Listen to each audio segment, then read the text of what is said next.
sou Paula Leal, está no ar mais um Oeste Sem Filtro, com transmissão pelo YouTube, TVs, rádios e web rádios parceiras em todo o Brasil. Vamos juntos comentar os principais fatos desta quinta-feira, 30 de janeiro de 2025. Ao meu lado, Augusto Nunes e Adalberto Piotto, de São Paulo, Silvio Navarro e da Flórida, Rodrigo Constantino.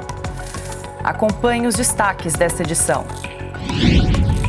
Justiça manda prender dama do tráfico, frequentadora de gabinetes ministeriais. Lula ironiza comportamento dos jornalistas em entrevista coletiva e, de novo, promete que este será o ano da colheita. Todas essas notícias e muito mais você confere a partir de agora em Oeste Sem Filtro. O governo federal planeja apresentar nos próximos meses um projeto de lei para alterar a Lei de Acesso à Informação e mudar o trecho que hoje permite que seja imposto um sigilo de 100 anos sobre informações. Só que a nova redação, do jeito que foi enviada à Casa Civil, não torna públicas informações a respeito de gastos e compromissos da primeira-dama Janja da Silva. Rodrigo Constantino, hoje conosco, nesta quinta-feira. Consta, seja bem-vindo, muito boa noite. O governo aí vai tentar emplacar um projeto para incluir a Janja na lista de 100 anos de sigilo. Vale lembrar que a Janja tem gabinete no Planalto, exerce influência, inclusive com a indicação de nomes para assumir cargos neste governo, opera o celular do presidente Lula, age como se tivesse cargo público, mas não quer participar, se recusa aí a responder pedidos sobre transparência, sobre a agenda da primeira-dama. Consta, seja bem-vindo. Boa noite, Paula. Boa noite, mestre Augusto, Piotto, Silvio Navarro, toda a nossa audiência. Pois é, né? Poder como o da Janja, acho que no continente todo só há um paralelo, Evita Peron, né? Que o ditador Peron, populista de esquerda, acabou tentando transmitir para ela o poder que ele tinha na marra, digamos assim. Não tem um voto, não representa absolutamente ninguém, mas despacha, tem gabinete, faz viagens semi-oficiais, dá pito em ministro e tudo isso sob um baita sigilo, que é, obviamente, um estelionato eleitoral. Todo mundo lembra do que Lula prometeu naquela campanha e naquele debate que teve na Rede Globo. Ele olhou e disse que só quem deve muito pode desejar manter tudo sob sigilo, como fazia Bolsonaro. O sigilo se expandiu durante esse governo e incluiu aí a primeira-dama que, repito, age como se fosse uma toda poderosa ministra. Isso é a cara do PT, Paula, que confunde desde sempre o que é governo do que é partido e o que é governo do que é Estado. No final das contas, tudo, governo e até mesmo as instituições de Estado, existem na cabeça deles para servir ao partido, que, por sua vez, é um dos mais centralizados do país todo e existe, em essência, para atender aos anseios de uma única pessoa, Luiz Inácio Lula da Silva. Adalberto Piotto, muito boa noite, seja bem-vinda. O governo Lula, então, planeja apresentar um projeto para ampliar a lista de sigilo de 100 anos, inclui aí a agenda da primeira-dama Janja da Silva, mas deixa eu trazer aqui, inclusive, a reportagem do Globo, outras informações que já foram negadas pelo governo federal, este mesmo que criticava o governo anterior em relação a sigilo. Por exemplo, imagens do 8 de janeiro. Em 2023, a presidência se recusou a divulgar imagens das câmeras de segurança do Planalto. Outra, comida e helicóptero. O governo Lula já negou acesso a pedido de divulgação de dados de uso de helicóptero presidencial e também com a alimentação do Palácio do Planalto.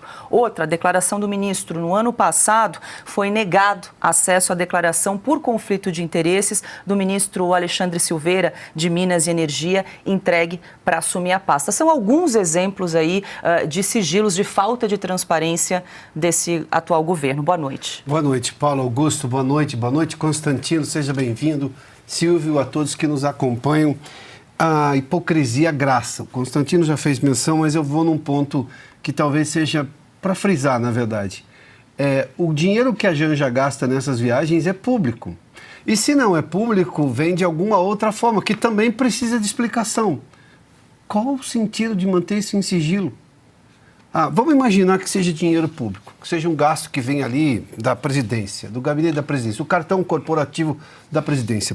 Por que eu não vou saber quanto se gastou e por que gastou, onde gastou, como gastou? Claro que precisa saber, é dinheiro do pagador de impostos. Mas isso veio por um patrocínio de estatais. Bom, também eu preciso saber. A Janja foi representar o presidente, mas, primeiro, por que ela está representando o presidente se ela não tem cargo público? Bom, e foi em que condições? Também tudo precisa ficar claro. O governo esconde porque, obviamente, a revelação disso tudo seria mais uma série de escândalos de um governo que começou há 2 anos, pouco mais de 2 anos, e não sabe exatamente quando vai terminar, porque não há chance desse governo prosperar. A gente não tem ideias boas no governo. As ideias que vieram até agora são todas ruins. Ou seja, ninguém sabe quando esse governo começa de fato.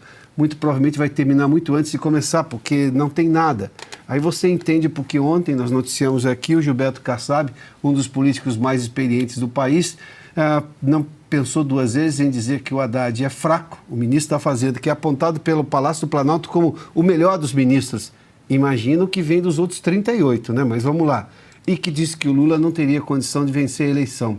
É que a sucessão de escândalos não para e o governo aumenta. Quando quer esconder, claro que tem coisa muito ruim para ser mostrada. Augusto Nunes, muito boa noite. Boa noite, Seja Paula, nossa chefe. Boa noite, Piotr, meu amigo Constantino, muito bem-vindo sempre. Meu irmão Silvio, boa noite a você que nos acompanha. Já começo a pedir desculpas aí pelos sintomas de gripe, hein, que mudam a voz. Hein. O Piotr resumiu tudo. Quem esconde gastos está escondendo crimes ou irregularidades perigosas para quem já é candidato à reeleição. A Janja é o Lula. Né? Ela está escondendo? Escondendo o quê? Eu, por ofereço aí a quebra do meu sigilo bancário, façam isso sem problema. Alguém aqui está preocupado com quebra de sigilo bancário? Agora, por 100 anos? Sim. 100 anos, não pode ser nem por 100 horas. Não há motivos para isso. Pode haver o que são crimes a esconder. E gastos ou exagerados, ou, no mínimo, constrangedores e perturbadores para quem está permanentemente em campanha. Não deveria haver isso aí. Eu não sei em que lei isso se apoia, eu não sei quando foi aprovada, mas deve ser imediatamente modificado isso aí, esse quadro. O dinheiro é nosso, como ensina Margaret Thatcher. Ela ensinou. Ela repete que cabe ao governo gastar, né, com competência e com zelo o dinheiro que é nosso. Agora, eles escondem gastos por 100 anos, pois eu já acuso a Janja e o Lula de terem cometido crimes, porque só a presença de crimes justifica essa preocupação de escondê-los por 100 anos.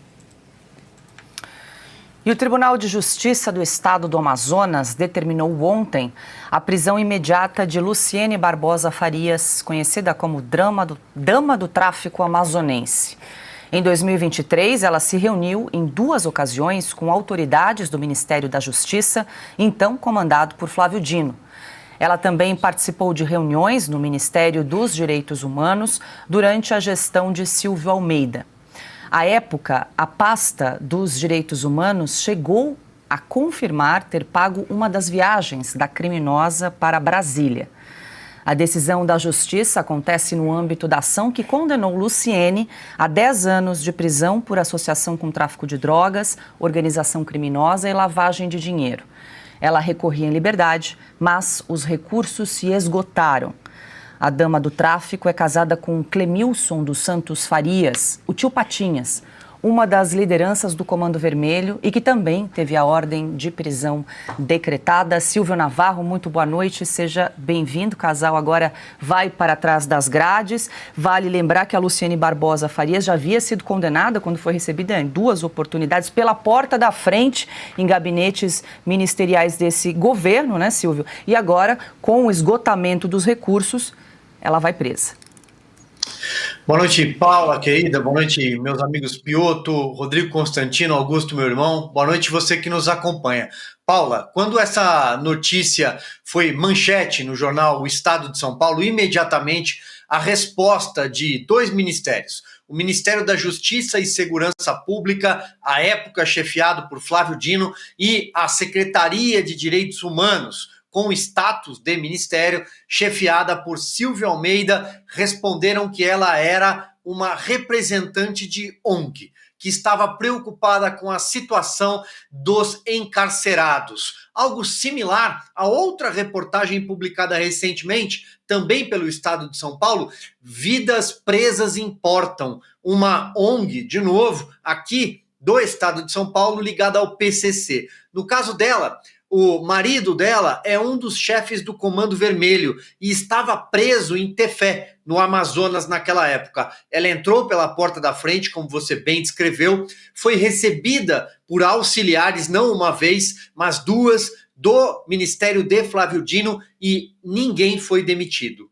Ninguém foi sequer questionado administrativamente porque recebeu, a portas fechadas, uma senhora que respondia por essa alcunha de dama do tráfico. Pois bem, no